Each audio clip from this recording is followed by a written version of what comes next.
Bismillahirrahmanirrahim. Assalamualaikum warahmatullahi wabarakatuh. Alhamdulillah, pagi hari ini bersyukur pada Allah Subhanahu wa taala, beras bantuan dari masyarakat Indonesia sebanyak 1.000 ton telah tiba di pelabuhan Mogadishu di Somalia, dan kami akan serahkan secara resmi kepada pihak pemerintah di Somalia. Yang saya hormati dalam hal ini saat ini ada Ibu Menteri dan ada Bapak Gubernur Mogadishu.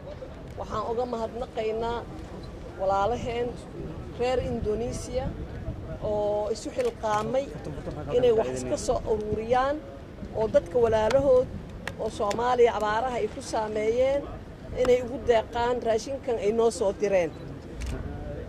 Marka waxaan leenahay aad iyo aad ayaad u mahadsantihiin.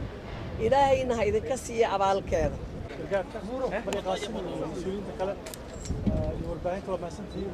Aniga ku hadlayo magaca gobolka Banaadir waxaan aad iyo aad ugu mahad celinaynaa hay'adda Indonesia gargaarkan keentay waqti ugu fiicnaan keentay dhibaato weyn ah jirta waqti aad loogu baahnaayo iyo noqdo farxad weyn noo dhammaantay inaan ka gudbeyno oo si degdeg ah ugu geyno dadka meelaha looga baahan yahay.